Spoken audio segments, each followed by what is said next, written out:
పల్లె ప్రజలు నీళ్లు కొనొద్దు అంటే పట్టణ ప్రజలు నీళ్లు కొనొచ్చు అన్నట్ట సీతక్క గారు. గ్రామాలు మండల కేంద్రాల్లో చలివేంద్రాలు.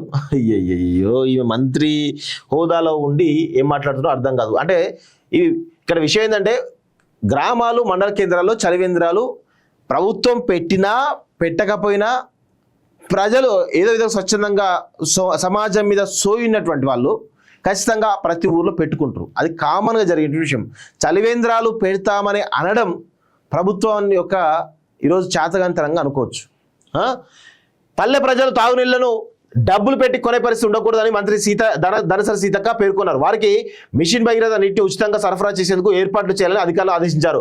శుక్రవారం ఎర్రమంజిల్లోని మిషన్ భగీరథ కార్యాలయంలో వేసవిలో నీటి ఎద్దడి పరిష్కారంపై ఇంజనీరింగ్ అధికారులతో ఆమె సమీక్షించారు. పల్లెల్లోని పేదలు వేసవిలో దాహా తీర్చుకోవడానికి నీళ్లు కొనడం భారమని దీన్ని దృష్టిలో పెట్టుకుని చలివేంద్రాలు ఏర్పాటు చేయాలని చెప్పారు. దీనిపై తక్షణ ప్రణాళికలు సిద్ధం చేసి అమలు చేయాలన్నారు. తాగునీటి సమస్య తక్షణ పరిష్కారానికి మండలం యూనిట్గా MPDO, intra AE, grid AE, మండల స్పెషల్ ఆఫీసర్లతో కమిటీలు ఏర్పాటు చేస్తున్నట్లు వెల్లడించారు. ఈ కమిటీలు తాగునీటి సమస్య తలెత్తకుండా చూడాలని చెప్పారు. రోడ్ల నిర్మాణం, కాలువల తవ్వకంతో ఎక్కడైనా మిషన్ భగీరథ పైప్ లైన్లు దెబ్బతింటే తక్షణ మరమ్మతులు చేయాలని మంత్రి సీతక్క సూచించారు. సో ఇక్కడ విషయం ఏంటంటే సమ్మర్ ఆల్రెడీ స్టార్ట్ అయిపోయింది. ఎండలు విపరీతంగా కొడుతూ ఉన్నాయి. ఇప్పుడు రివ్యూ చేస్తూ ఉన్నారు. సమ్మర్ వచ్చే 2 నెలల ముందు రివ్యూ చేయాల్సినటువంటి పరిస్థితి ఉండాలి. కానీ ఈరోజు సమ్మర్ వచ్చిన తర్వాత ఇప్పుడు నీటి ఎద్దడి కనబడతా ఉంటే ఇప్పుడు రివ్యూలు పెట్టేసి ఇప్పుడు తక్షణమైన మరమ్మతులు చేయాలని చెప్పేసి ఈరోజు మంత్రి సీతక్క గారు చెప్పడం ఏదైతుందో నిజంగా కొంత మీ యొక్క పాలన ఎలా ఉంది అనడానికి ఇది ఒక నిదర్శనం కనబడతా ఉంది. ఇలాంటి ఇన్ఎఫిషియెంట్ మంత్రులు కనబడతా ఉన్నారు క్యాబినెట్లో.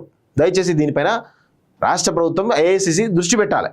ఇది గమనించాల్సిందిగా నేను కోరుతా ఉన్నాను.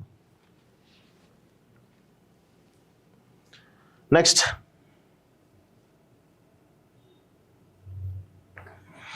ఐఐటీలకు ఉద్యోగాలు దొరకట్లే. 22 ఐఐటీల ప్లేస్మెంట్లలో క్షీణత నమోదు. ఐఐటి ధార్వాడ్లో 20%, ఖరగ్పూర్లో 2.8%, 15 ఐఐటీల్లో 10%కి పైగా తగ్గుదల.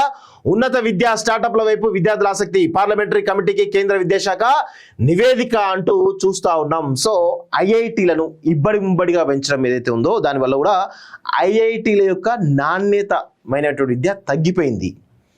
సో విద్యార్థులు కూడా ఉద్యోగాల కోసం వెంపర్లాడడం లేదు. వాళ్ళు ఇంకా ఉన్నత చదువుల కోసం కావచ్చు, లేకపోతే వాళ్ళే ఓన్గా ఒక కంపెనీ స్థాపించాలని దాంట్లో ఈరోజు కొంతమంది చాలామంది ప్రయత్నాలు కూడా అదే కొనసాగుతూ ఉన్నాయి. సో దానివల్లనే ఉద్యోగాలు అంటే ఇంట్రెస్ట్ ఉండడం లేదు. కానీ ఐఐటీలలో మంచి ఉన్నతమైనటువంటి నైపుణ్యం కలిగినటువంటి స్టడీ ఇంకా కావాల్సిన అవసరం అయితే ఉంది. దానికోసం ఖచ్చితంగా మొత్తం ప్రభుత్వం, కేంద్ర ప్రభుత్వం ఒక ప్రణాళికలు సిద్ధం చేయాలి.